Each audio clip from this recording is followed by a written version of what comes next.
Hello, everyone. It looks like we've been away for a moment, but we have not. We have not. Um, we were here on Tuesday, Thursday. Hello, everyone. It looks like we've been away for a moment, but we have not. We were here on Tuesday. That's how it feels to me. Because Thursday I was not on, and Saturday I did not come on. So obviously it seemed like it been that long. But we're working some things out to try to be on the air on Saturday in Liberia. And we need to have conversation as to how to build a nation and a nation of hope is the goal. In the morning hours, I go my way to work. I usually do a 10-minute show talking about different happenings in the country. But welcome again to our Justice Army. Here we discuss equity. We discuss justice and accountability. We speak for women and children. Then let me go. Again, welcome to Second Talk. My name is Jacindy Martin Prayer. I'm a mother, I'm a wife, I'm an educator, I'm a survivor of the war, and I'm a justice advocate. Thank you so much for tuning in. So my question tonight to you would be, what does a nation of hope look like to you? That's what I want to talk about. I want to talk about where a nation of hope looks like to you if you're here.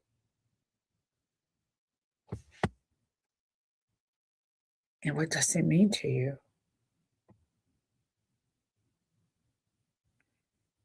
Where's my phone doing this?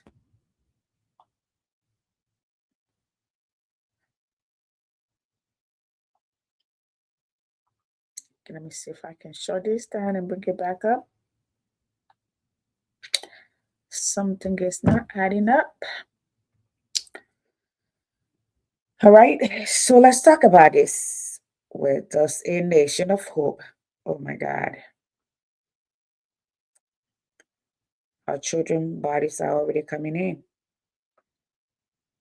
Captain Cody, Rook, Took, Candy. So they're killing Kuwait. Lord have mercy.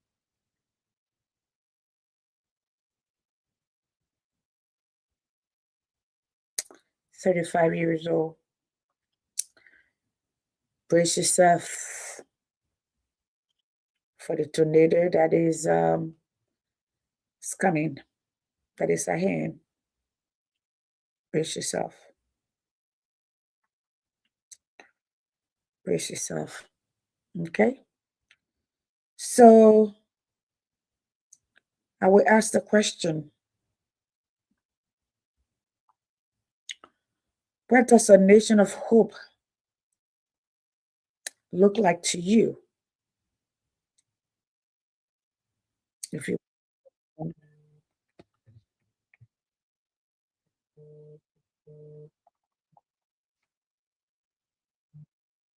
hello.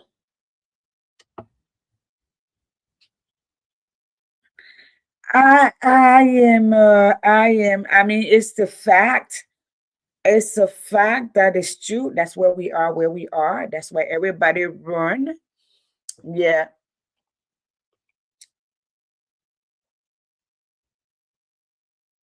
Hmm. Right. Hmm. Yeah. Hmm. Yes. Right.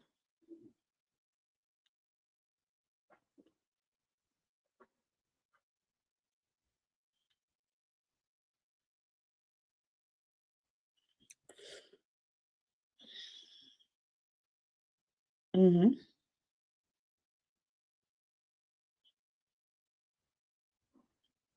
Right. Right.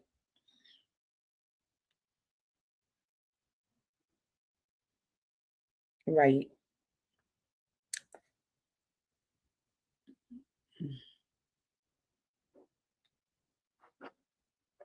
Mm-hmm.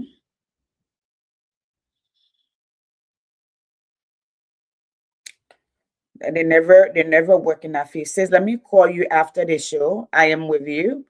Yeah, I wanted to take your call. I'm with you. When I'm done, I will call you so we can talk. I do agree with you.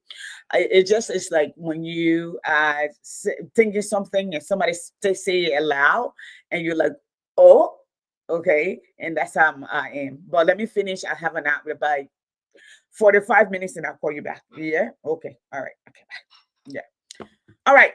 So that was a call in on the issue from yes, I've commented on the post. It was something that I was thinking aloud, but I'm gonna go ahead and talk about that. Where what does stagnation of hope look like to you? And that's what I want to talk about. Do you see that in Liberia? Do you see it in this generation of leadership? Does it matter to you in the first place?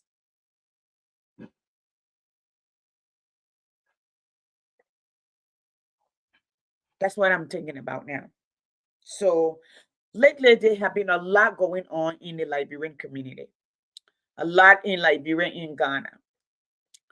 I saw a information sent to me, and I'm gonna play this. I'm not gonna give that girl credence, but I need to let the people know the kind of people who spoil a nation's face and a name. When people, I'm gonna start from this end, then we're gonna continue to where we are. This is the outcome where we are at this point, and that's what I would like to talk about. There was a lady looking for attention, and I wouldn't amplify her Facebook because that's what exactly what she wants. So I'm not going to. So I'm gonna play this. All right. Yeah, but I'll pass through this painfully for justice to be served. I'm not mad. I didn't come out there.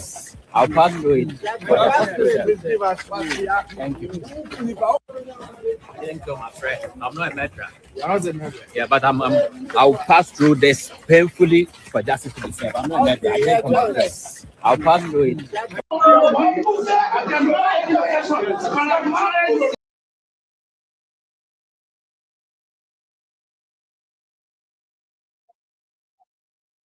So what I learned from Ghana is that the guy that chopped the young man up, he was arrested. That's him. And I also learned that this is not his first time. They say he lived to threaten people. He take collections of people. He has been very troublesome in that area. Even the person house that he's renting in, he threatens everybody. And but with that, people really have not been able to hold him accountable. And this is the first time we want to first and foremost commend the Liberian embassy for engaging the Ghanaian government or the embassy for that matter to make sure that swift action was taken. We will follow this story to its logical end. All right. We saw it in the picture from the beginning, the man swinging collects at this guy. I listened to a woman today whom I'm not gonna play because people come and talk rubbish and say these things that ain't human, that they're not human being, and then they do that for people to follow them to get this social media to go viral or whatever it's doing, and they forget about humanity. Okay, what is bothersome to me as a person who believes in Pan Africanism is that believes that we are more powerful working together as Africans and African descent is when we say the white man came and colonized us, the white man came and divided us, the white man came and bundled us together with different tribes, different groups, different belief system. But we are living in the same house, but we can't see eye to eye. We can't see face to face. That's the problem. And we watch each other our brothers and sisters murder each other like we do in South Africa. I see Ghana and Nigeria going at it. Right now, I see Liberia going through it. A guy, and I will post this up, a guy who, according to him, he came to Liberia as a refugee, okay, and during a time of the war, and now he coming back to claim land from the Liberian people. When he was there as a peacekeeper, Liberia was under duress. He cannot, no international law, no law for that matter, okay, that is seen to say that this man bought the land. That's why the people say your elevator have to be up. If you are making a deal, if you are leaving a will, okay, your buttons have to be up. This man is leaving Nigeria to come to Liberia to tell us he bought 2,250 acres of land during the war.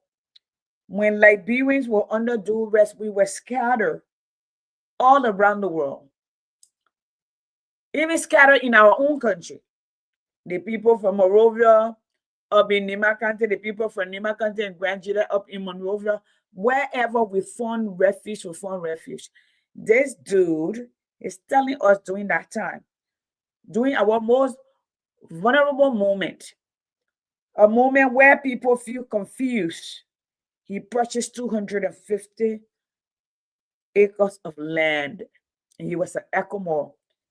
I don't know how much money he was making to buy the land. Maybe he bought $5 of lot. But he should not be buying land. Our nation was in transition, was at war. He was supposed to be somebody that came to save us, somebody that came to restore order, not to take advantage of the nation. And this is what it looks like. It will never, and I mean, they will never happen in Nigeria.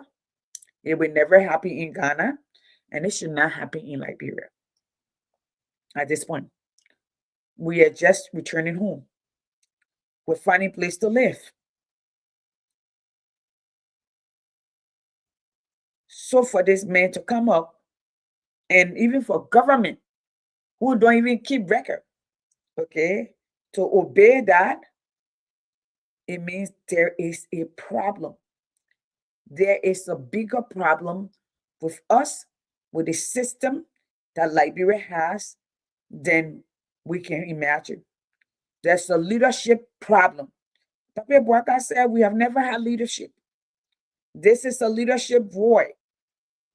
And this is the problem that we're facing right now. Where is the OME? Where is the rescue mission? Okay, I spoke to all of you this morning about a young man that I believe, I don't know if it was consensual, because based on Liberia's story, he was 19, 18 or 19. As such, based on the legal doctrine of Liberia, I would surmise that he was an adult. But we don't know when this thing happened to him. I saw the boy backside and it's damaged. I have not said somebody did that to him, a pastor did it to him, or who did it, but he is damaged because I've seen it.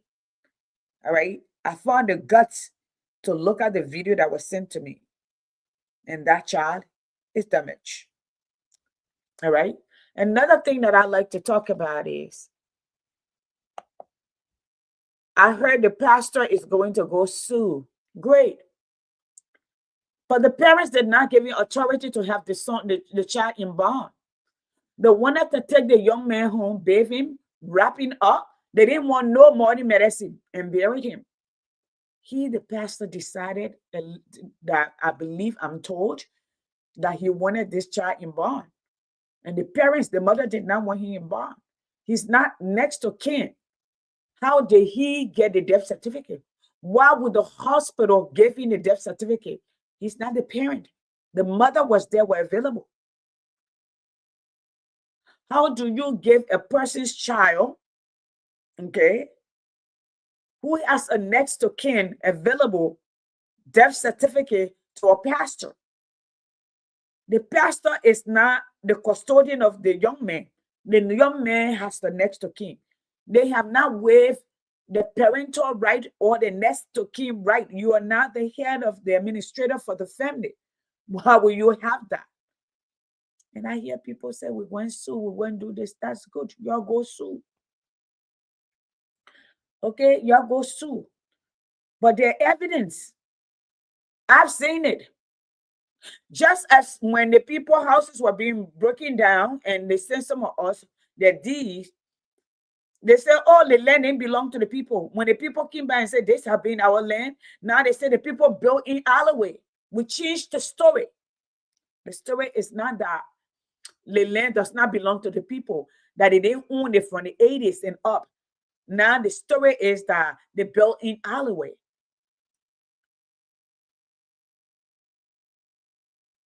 What does a nation of hope look like to you? What will you say a nation of hope is to you? And that's what I want to ask you today. Liberia people, what does a nation of hope look like to you? When you think about it, what does it look like? Does Liberia look like it has hope for you? I'm going to tell a story, but I'm not going to tell it there by this person. So my post could not be shared. Why?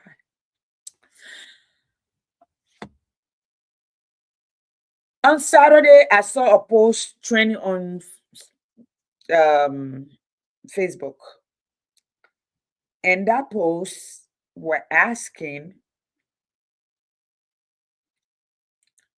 the post were asking,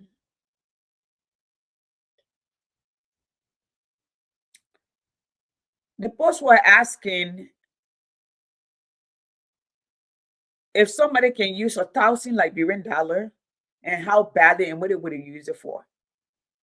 And I saw hundreds of people posted that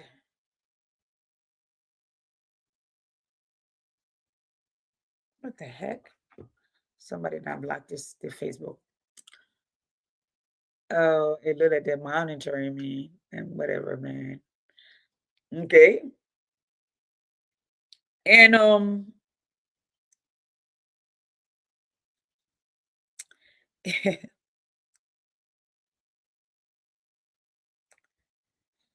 a lot of people came under that post. So somehow I got tagged on it.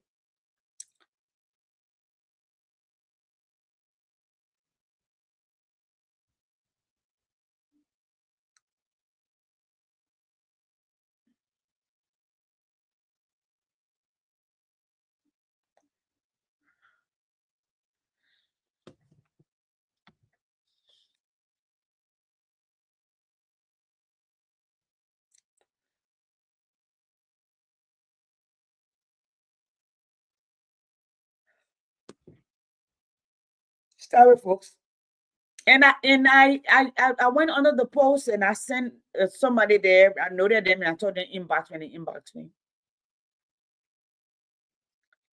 And I called my daughter in Liberia and sent this person lunch money. And the young person sent me an appreciation note back. I was surprised hearing from that person, but I gathered how very appreciated they were of the little, I thought was little that could not even buy me lunch. And then it dawned on me how desperate our people are. And what's the hope that will promise? I know many of you will be excited about the about the yellow machine. But here's the thing though. Here's the thing.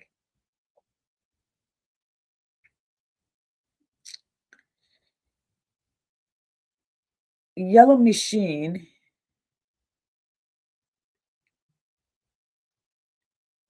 impact is not instantaneous. People have to understand. Survivor is instantaneous. To stay in your life must be, then you plan for the future. When you rescue, you relieve,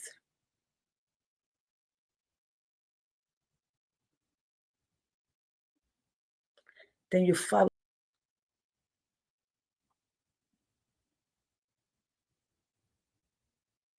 And we haven't been able to do the relief part. When Joe Biden took over in America to stop the bleeding, the unemployment, the hunger, Corona, they created a relief system. Instead of people waiting to go downtown to get tested for Corona,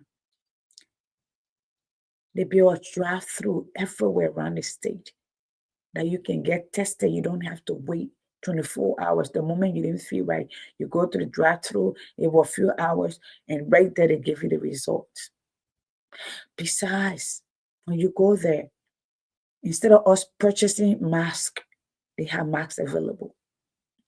They provided home kit to test yourself. That's relief.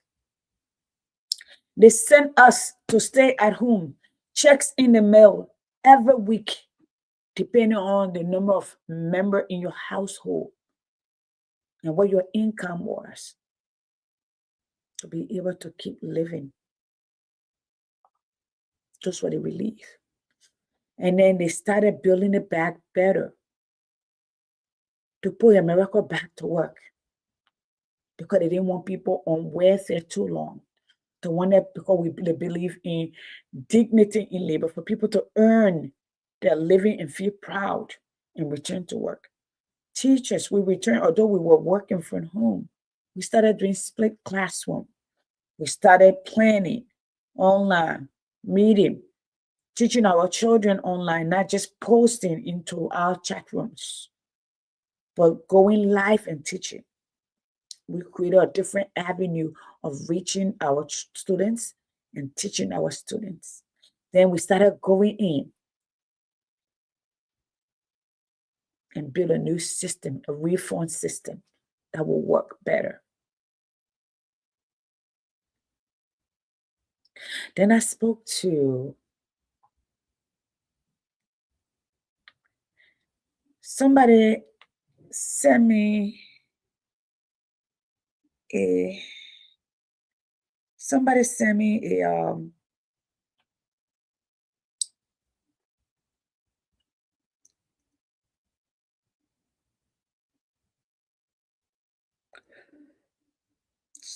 tagged me on something I'm trying to find on Facebook, where there's a community called Lofa Community. I don't know, I've never heard about them.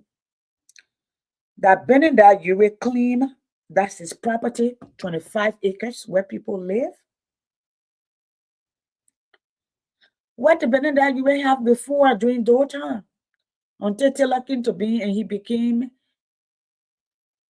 managing director or wherever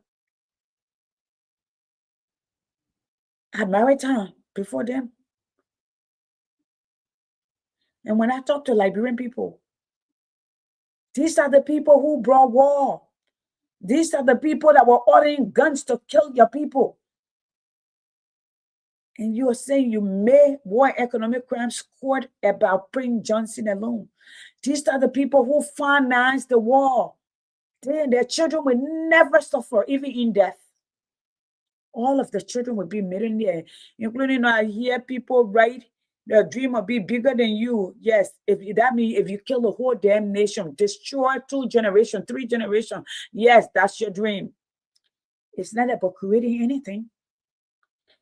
It's not about becoming the next Zuckerberg.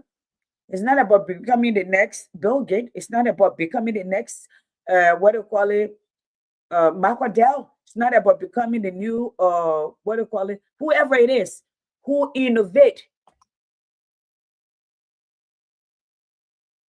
Gladius, the one who invented the GPS system, or the one who became the millionaire creating women product for their head. Not that. But murdering people, taking over the comforts of of this country and using it to empower they and the family.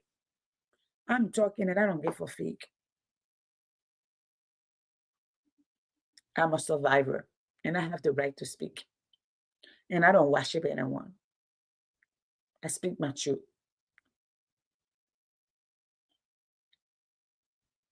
Okay? And here we are. The very people some of you condemned yesterday because you think they help you now, you're in a position or your proximity to position, they don't matter anymore. All your pain have disappeared. The killing no longer matters to you.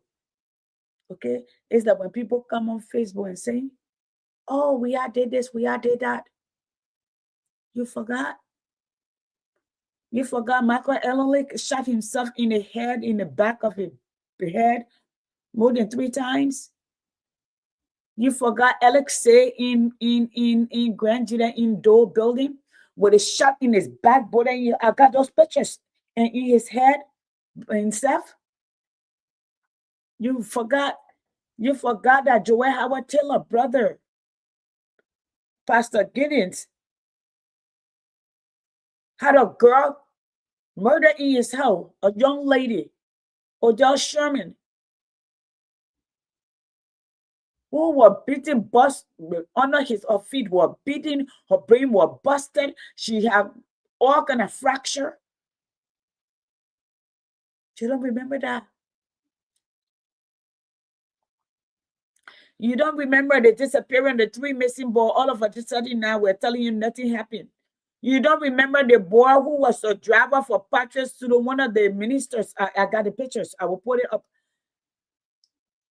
The driver that the friend son murdered, and then they wrap him up in a plastic bag and dump him. You don't remember that?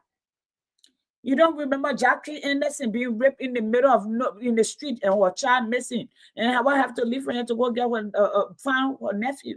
You don't remember that? You don't remember Gifty Lama sitting in a car on Broad Street, but saying in her shoes, and they say she sat there and smoked herself with carbon monoxide. You don't remember that? You don't remember Emmanuel fell off on his balcony and busted his brain that splattered all over the place. You don't remember that? You don't remember the kindness horror that walked the street. All of a sudden, you don't remember that because it ain't happened to you.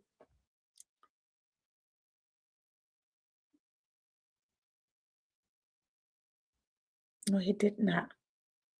So everybody carry their own Kenya. That's the problem with Liberians. So long that's not your child, that's not your family, it's none of your business. Then other people carry their own pain and they show it. Then when it comes to you, you want people to talk. It's like everybody wanted us to jump up and say, oh, Joel Howard Taylor, I am sorry. I feel your pain. Yeah, people would not like me for this. I'm sorry that our life was lost. But what I understand is at this point, I'm a mother. And I wouldn't want my children. I wouldn't want my children. Okay? I wouldn't want to go through that. I would rather go first before my children. Those are the natural order of things. But Joey didn't see that. My grandma lost many children, her sons. She didn't see that. She said, oh, we're all family. We should just let it go.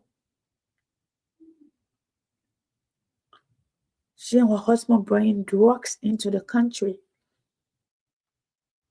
contaminated our kids, turned them into killers. She didn't see that. I remember more than me case when Katie Myler subjected our children to molestation. Everything is playing out right here in America. Bunch of molester, bunch of child baby eating, AIDS carrier, boys and girl molester. Look at them. And we went to talk. She put people in the street and did a press conference and said, I have that video too. I have the recording. And she said, you rather than not be in school or be in school and people molesting them. Hey, sis, that's what Joelle said. But because I'm a human being and because I'm a mother, I feel her pain. Now that she's traveled this road, maybe she can relate to the pain that my mom and her siblings endure, that my grandmother endured when she lost her sons, her children. Maybe she does. What does the nation of hope look like? Today, IMF just open up to Burkina Faso to borrow them any money they want with low interest rate in Liberia, because the young man have vision. He had rolled up his sleeves. He had rolled up his sleeves. His people have worked, okay, and building his nation. And now the world wants a part of the action. And if you ask me, I think he should continue on that path. Oh, Brother Joe, I didn't see y'all. I think Burkina Faso, Traoré should continue on the path that he has been building and leave the West alone and continue building. You know, the first thing he's doing, he's doing exactly what Lula de Silva did in Brazil. He's doing exactly what Lee Kuan Yew did in Singapore. Building houses and transferring his people in it. As they clear, he cleaned the place and built the streets. He didn't leave them homeless. So then the question that begs an answer for me, for the Liberian people. What does the country of hope look like to you? That's what I want you to say. What does it look like?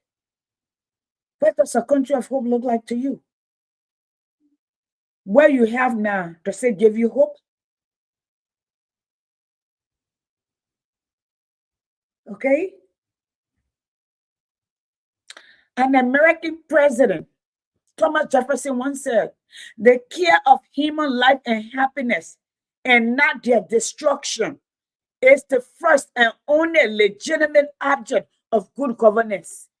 What does good governance and what our nation of hope look to you, Liberian people? That's my question to you. Is that the one that leave its people in the street? Babies crying in the street. They say they're in the alleyway. But the president can take $10 million to go build a recreation house. And the people that hire him to change their life, to give them hope. Hey, man, folks, Bwaka can relate, man. Yesterday, Bwaka was fainting. Almost every month, people were collecting money to pay a hospital bill for him. He said out of his own mouth, he sat on Costa show and say, I live on loan. Go to RB Bank. I go there and I take loan to live. And he watched Liberians in the street. The Liberian that was sent from Ghana, they brought them, put them on carts, in the rain, in a zinc shop. And as the people threw light on it, they acted that they were doing something. and those people are on their own. Leadership matters. I was listening to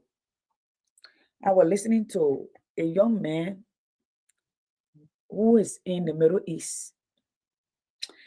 And he said, our government is telling us we need to leave. How do I get to California? They say, find our way to leave. They're not sending jets for us. They're not doing this. And they say, if we expose ourselves, we are our own risk. Leadership matters. No time in this world since before I was born, since America became a superpower after World War II, that it had ever left its citizen at war anywhere. I remember during the war in Liberia, we were at the U.S. compound. In my mother's boss's house, we were in the USAID director house. When the helicopter came to take U.S. citizens out, so as to take them to Sierra Leone and then airlift them. And my mom went to talk to her boss. And tears sat in his eyes, and he said to my mother, Cole, I would love to take you and the children, but America has the rule. The government say, this is your war, so you must stay and fight it. But if you make it to Sierra Leone, I can get you out. How are we going to get to Sierra Leone? And the helicopter came, and they airlifted and carried them to Sierra Leone. They departed, and they came to the United States. Eventually, we came, but they didn't airlift us. We found our way different way. My mother found a way differently. My last group of my siblings that came, my mother had to charter Wiswa to take them to Sierra Leone. I think there were 12 people at the same time to have them. So you know how much money my mother paid. Charter a whole plane. Okay? Yeah. My mother charter a plane to bring, I think, 12 or 13 people out of Liberia to Sierra Leone and then to the United States. Now, this very America is telling its citizens around the world, you're responsible for your own safety, but you need to get out. If you expose your identity, we don't know who's looking for you. Leadership matters. Sis Veronica, good afternoon. Sis Rebecca, good afternoon. Now, what does a country of hope look like to you? Folks, I apologize. I needed some time off. When May school closed, I'll take some time off to kind of reset. When I come back, we'll be on the air. Okay, that's what we're going to do. We're gonna encourage people. We're going to talk about change in the right direction. We're going to talk about the leadership that Liberia deserves, that Liberia desired. They may not see that, but some people, because we live in the bubble, we don't see what Liberia needs, and maybe we can expand on that. And for me, that's how I do, because I'm an educator. I'm always telling stories, so I'm going to tell stories. And can I bring people home? The goal is, and folks, hold on tight. We've been testing all week. I will be reposting that video, and I've already sent out some email, and I will be sending the rest of the email out to every embassy in Liberia. I will be writing an open letter to Joseph Boakai about my Jabate threatening my life, which I'm very, very afraid, because he's a former killer. Once somebody killed, they're always a murderer. They're not even former. He's a former rebel, but he's a former killer. Okay? And he reached out, told people to apologize to me. I told them apologies is accepted, but he must bear the consequence. I didn't ask him to say that to threaten me. But somebody who has killed before, once you cross that threshold, you can never go back. Killing is simple because you know how to kill. And these are people who have never bear consequence. And I'm not surprised, but here we are. That Papi Boakai is actually putting him as a minister of peace to be a part of the TRC or something like that, for that matter. He does not have the capacity. Number one, he does not have the intelligence. He does not have the temperament. He does not have the education, and he does not have the moral turpitude to be in that position. I'm saying it. And nothing against him. Why we all want to give people second chances, but they say when people show you who they are the first time, you let them be. He's unhinged. He does not have it. And whatever he says that he will do, I believe him. If he had the opportunity, because the last time he tried to get a visa to come to America, he was denied, and he will be denied again. And my goal is every embassy in Liberia, I'm going to write them, and I will send them that video. And Bouaka government will be held accountable if something happened to me as a U.S. citizen. Trump is not going to be in power forever, even if he is. The system and processes in the United States, we will follow that. So we're working there. You know, when I say this to people, every day you say, oh, sister, I don't say that, I don't say this. The people who looted the nation, the people who murdered our people, the benefactors are their children and their connections, just as those who are looting right now. When I hear some of them say, do you know who I am? You and I don't belong in the same place. Let me tell you something. Let me knock myself on my back. Everything that I am, everything that I've built, besides my parents sending me to school, I work sweat and blood for it. If I have a structure anywhere that I am, I own it. I work for it, so I know the value. I do. If I purchase a land like where there's resold and resold, you know, today I had a conversation with my cousin who just came from our town.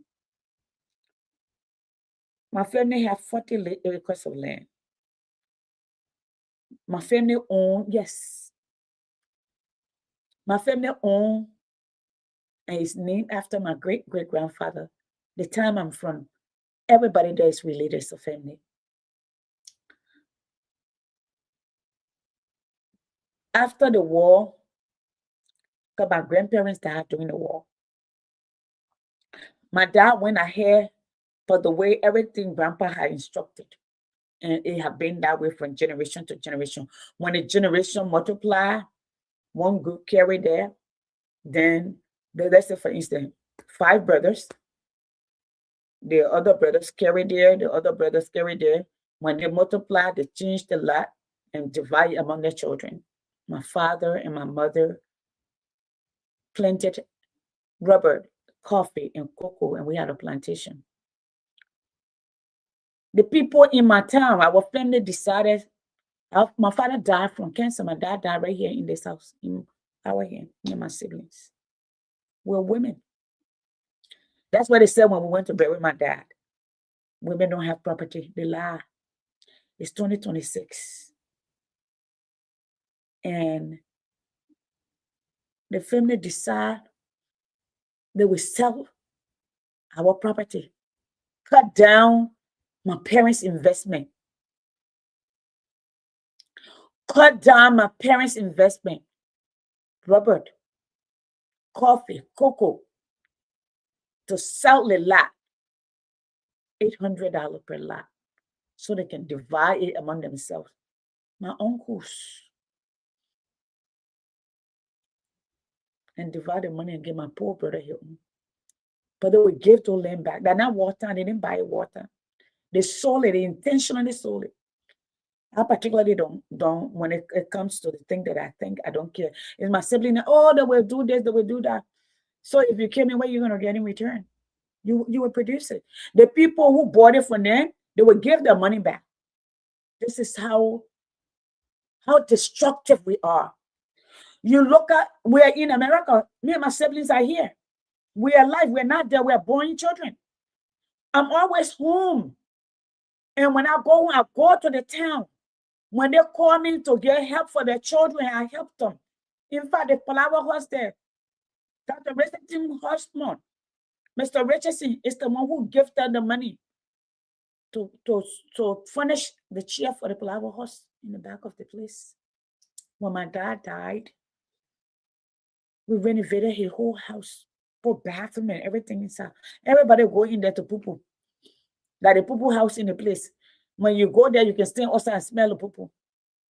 And I said, I thought when Baka when things were going to slow down, I was going to go take a few months, go rebuild the house, build it nicely, okay?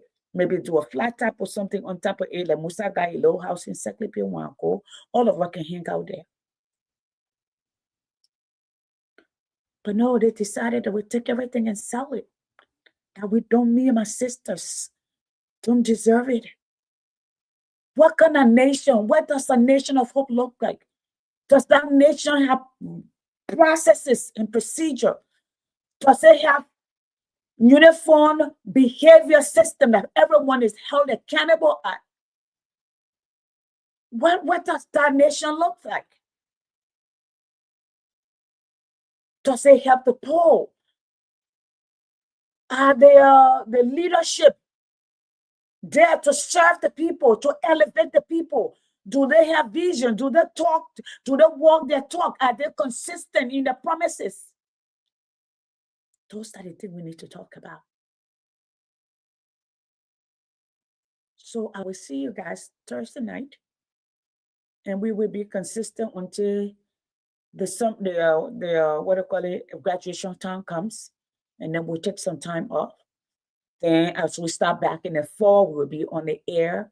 I just need some time off. But let me say to all of you before I leave, I wanted to say here as I end, I wanted to say today is the third, so now I think today is March 1st for me because I have my own 30 days. Okay. I would say to Beverly Patchable, you know, relationship sometimes happen in some of the most unlikely places. I know when I first met Beverly and I posted, she came and people called me and say, I'm sure people, because anytime people encounter me, I get close, people call and say, you know that woman, this, that woman, that. I have a brother, a Peter, and if most of you know with the June 7 protests, our acts were always in the chat room. At the time, had a larger platform to be the face of. And then when where his name Costa came, we called him here.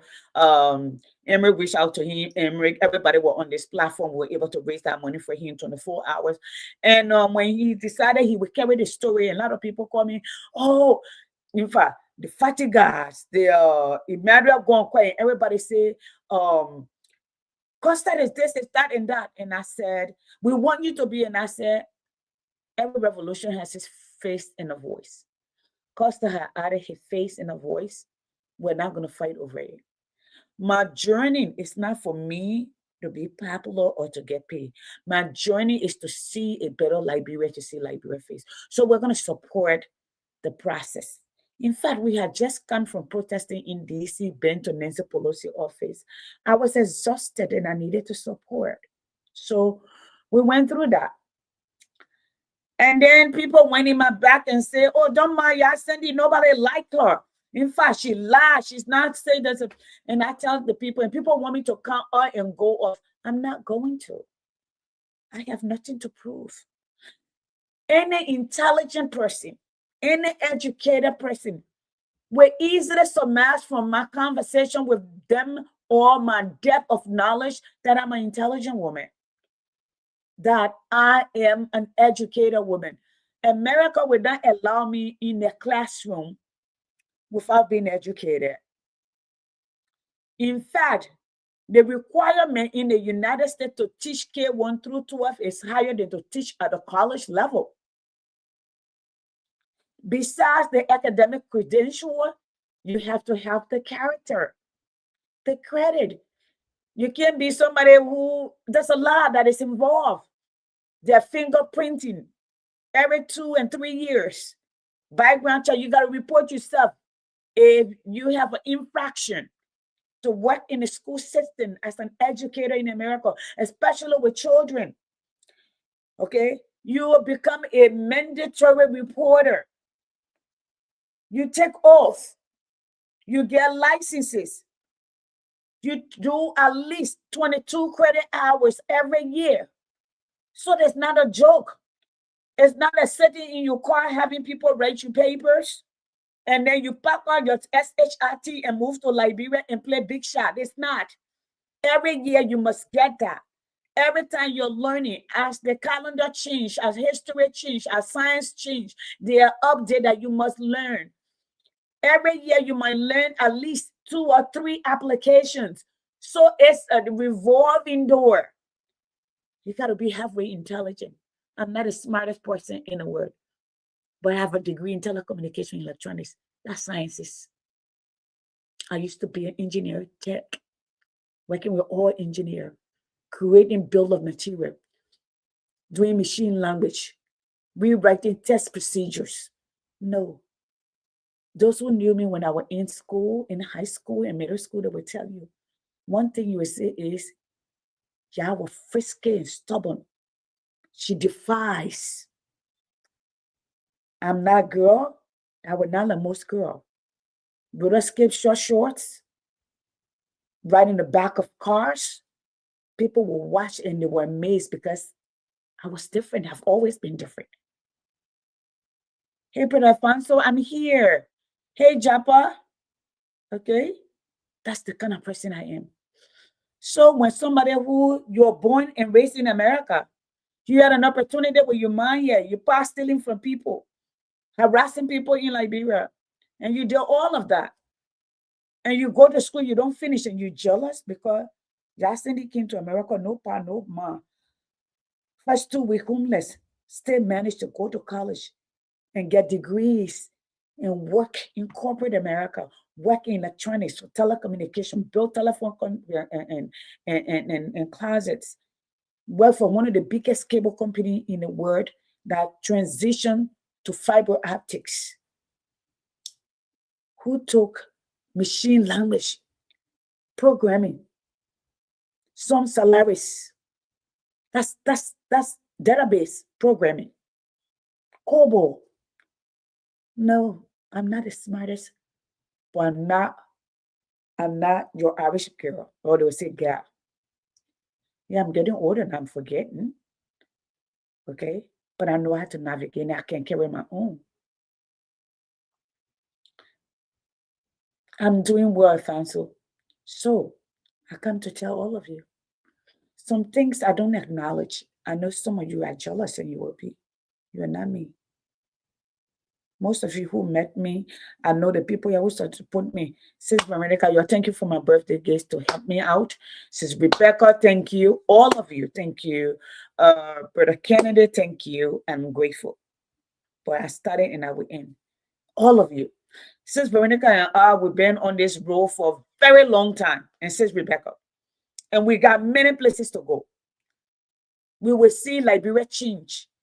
God will give us long life. My biggest worry is, would I be granted the opportunity to live long enough to see the Liberia that I have been fighting for, or that we have been fighting for? That would be my greatest gift from the Lord. That would be. So, what kind of Liberia do you want? Is that the one that the doctor can change any report based on who gives them the most money? I'm sorry, folks, this sound gross. But they sent me the video to that little boy backside. It's tore up.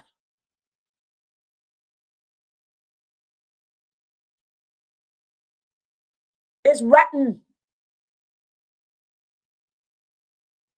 Liberian parents, you all keep your children. And Liberian men, especially those of you who live for here, the things you don't do in America. Come on, you got children. You're chasing 12, 13, and 14-year-old little girls.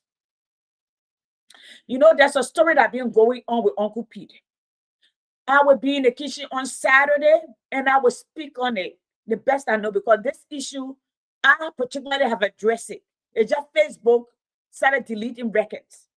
I addressed this issue maybe 4, 5, 6 years ago, because it came up 4, 5, 6 years ago. I had a long conversation with the brother of the young lady that we're talking about. And I will speak to that.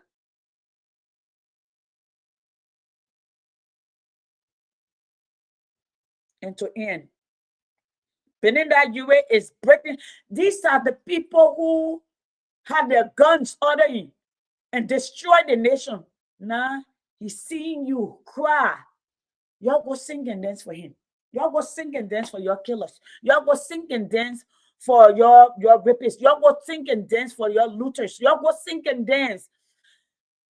And then those of you who are intimidated by people who earn their stripes, like Alexander Cummings, who work and compete in the real world, a place where people are competitive, where it's based on merit.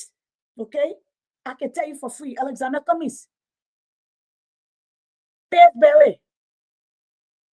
When Olin Mills were buying all of this breakfast company and chopping them up, okay? And Olin Mills were about, Pillsbury were about to go bankrupt. You know who they hired to fix the company? Alexander Cummings. He fixed it today. Pillsbury still stand.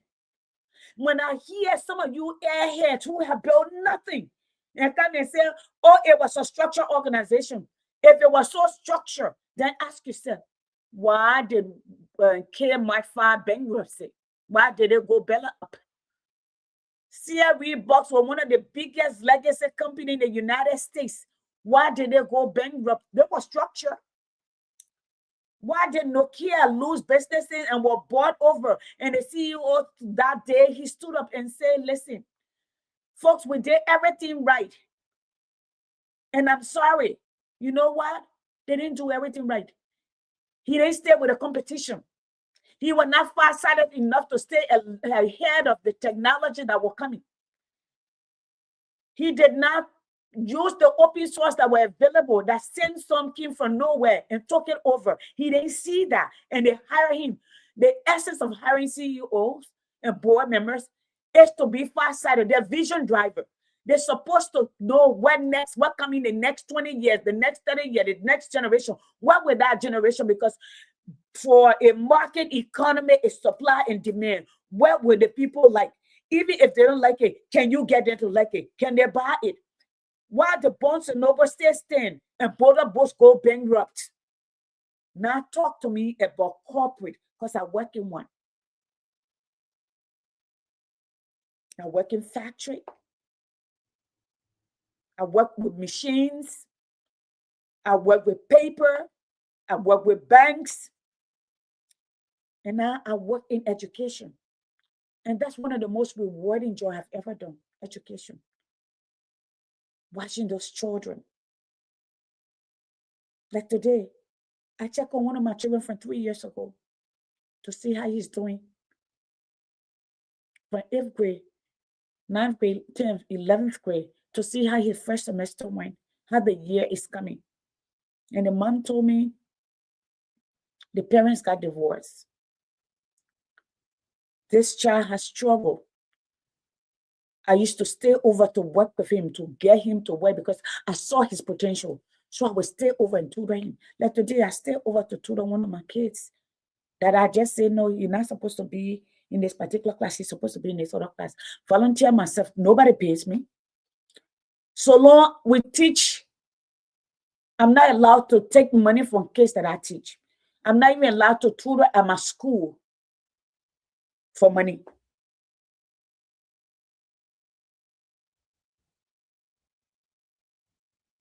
Yes. Says Veronica, I intend to take time in the summer to relax. Take my baby with me to New York. Maybe take her, if things don't get situated, maybe take her with me to Europe. If things get situated, but if it does not go to New York, maybe we may just drive there. Maybe we will fly in, or we take a road trip that we did before. And Hamilton is coming here, but I want to see it. I know it's expensive in New York, but I want to give her that New York experience just for her to see. I wanted to take her to Europe, so that's what I'm going to do. But I'm grateful for all of you who wished me happy birthday.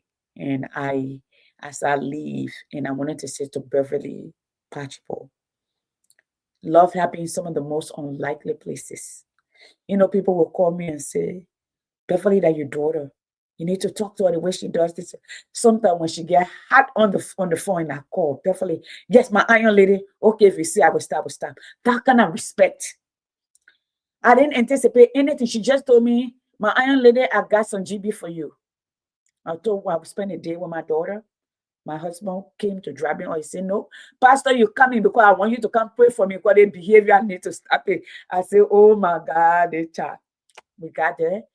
I just ate some of the GB today.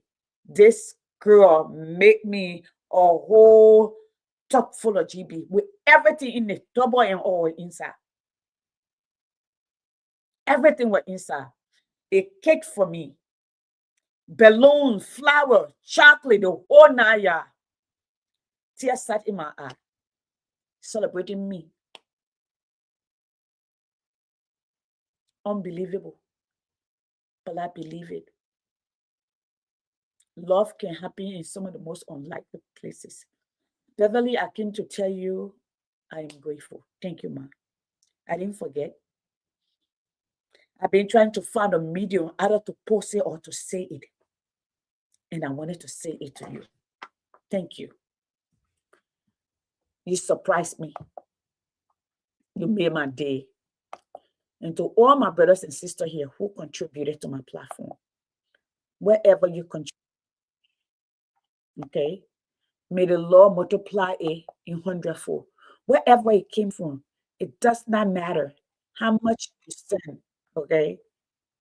You give me something, you thought about me, you appreciate my day in, day out, and everything that I pay to sit on here, take my time off to be here, and also pay to maintain this platform. Some of you have been with me for all these years. Some of you follow me all the way from the Focus on Liberia. Hey, Sechata, we're going to talk this weekend. I will call you, we'll talk this weekend. I'll send you a time. Some of you follow me from the inception of Focus on Liberia before we have Facebook Lives. And the Facebook Live will be going on consistently here. The platform have been hacked and taken down, but you stay. When I open new one, you still come. It may not have the kind of number, but you know what? We're here. Thank you, Afonso. Thank you. I appreciate that. So I'm going to go ahead and call it a night. Tomorrow will be a long day. We have parent-teacher meeting tomorrow. Yes. Oh, better than know where you are. So I'm going to say to all of us, those of you who live in America around the world, we are at war. Yes, Chapa, you have. You have. Totally you have. I agree. Yes. I'm asking you to keep America in prayer. Keep the leadership in prayers. You see, I tell people, I learned this because I went to Christian college and I went to Christian school, by the way. We always did something called fifth interaction. Every writing, every research was tied together with some kind of biblical principles. Okay. And I learned between David and Saul, the first king of Israel, and David. And then Samuel.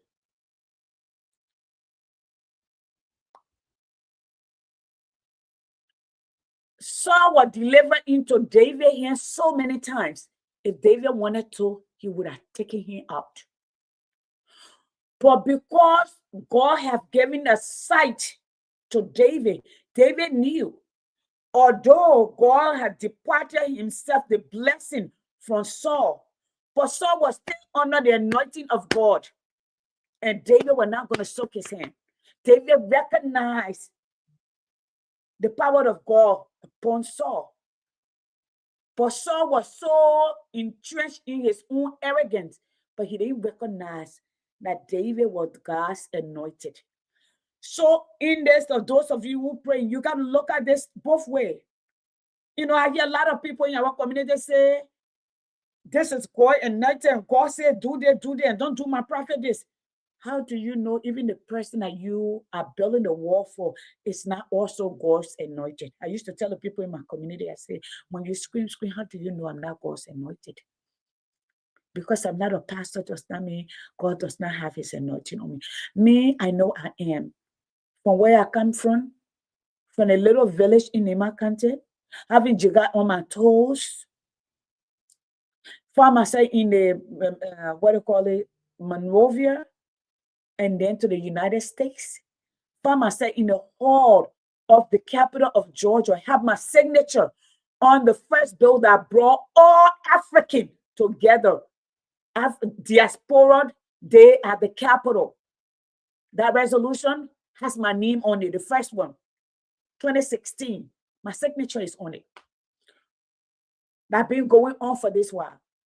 And farmers said at the U.S. Congress, I had people come to me and say, yeah, everything that Ellen Johnson Sirleaf had to become president, you have those connections. What are you going to do with it?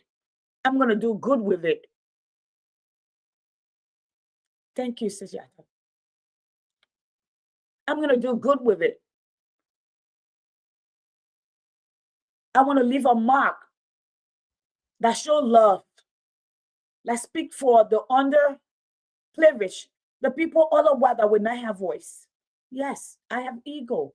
Maybe I want to be president too. I want to be a senator. I want to be that. Last week, I was asked yet again, it was 6 years straight in a row. Even if you don't want to run to be a representative, you can run to be a city mayor or be on the city council. It's something to think about. As an educator in my community, and I work in my school district, they will vote for me. And this place is saturated with Liberians too. I haven't decided yet what I want to do, but I will. I have a big dream, but my dream does not scare me. My dream pushes me every day. I know Duncan Star will tell you his dream was not scary to him. He's just dream big. I don't want my dream to be about destroying my nation, destroying generations, displacing everybody. Thank you. Thank you, Berliner. Okay. That's what my dream is. My dream is like Gandhi, to give hope, to love my people. Even if the people outside do not, but at least to show what God had deposited in me.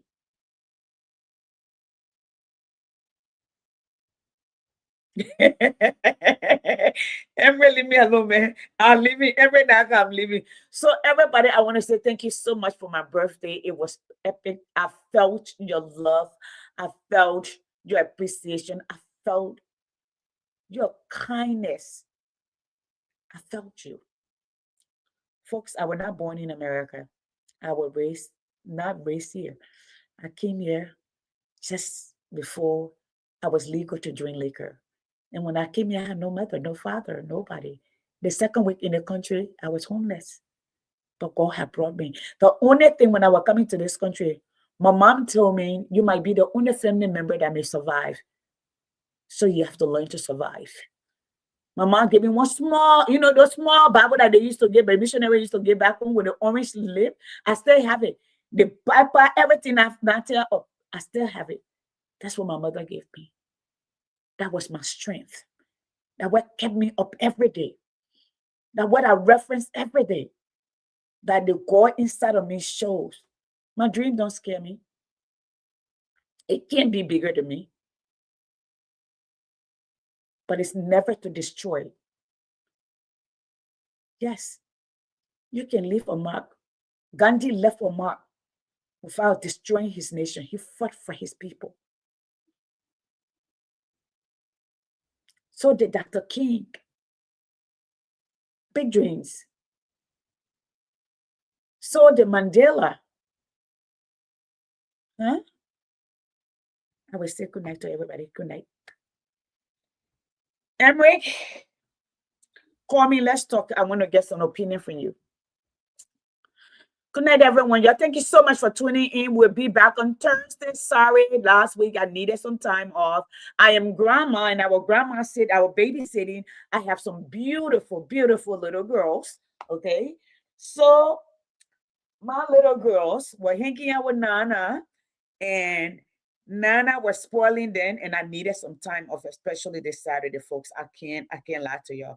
I was just exhausted. And then this week we were having, let me show you some picture of my little princesses, and then I will go. I keep saying I'm gonna go. You know, I love you. When I come, when I come from work, I can be so tired and time to stop. Y'all see right here? You see my little girl? Uh oh, I dress like yellow with some yellow clothes on. I don't know if y'all can see it. Yep. And then y'all granddaughter. The little girl is almost as tall as I am, and she's just 11. Good night, everyone. Good night, Brother Joe. I saw all of y'all here. Okay, I saw Brother Joe. I saw Jabba. I saw Yata. I saw yes, Brother Lenore. I saw Alfonso. Alfonso, thank you for tuning in all the way from Liberia. Brother Joe, Sis Rebecca. Yes, Sis Veronica, you thank you so much for attending. I want to say good night. And those of you who watching from afar that don't want to click on, yes. And let me help you out. I think there's a show that come on Care Radio every day with Catherine Gibson, what's his name? Michael Patmore, Sneaky Coma, that talked about the new Liberia vision. Please tune in there. When I return in the fall, we will be also on the air, but we will talk mostly about education, empowerment, women empowerment. That's what we'll talk about. I will try to make some trip to Liberia, but we need to take care of some things that I need to take care of legally. My chapter, I have something to take care of, and I have some things to take care of with the Liberian government about my life being threatened. I know America has her handful right now, but it does not matter. We can multitask in the United States. Those things have to be documented, and those things have to be on record. And if you're in the Liberian area, you know a lawyer. I am looking for a lawyer to file a lawsuit in the court of Liberia of the threat. Threat in the United States is third-degree aggravated assault, and so it is in Liberia also. You can cuss me all you want. You can cuss me. You can tell me inside I will take the baby out of my stomach and everything, but you're not allowed to threaten me or threaten anybody. All right. So we're gonna start from here. Y'all have a good evening, everyone. Thank you so much. Good night, everyone.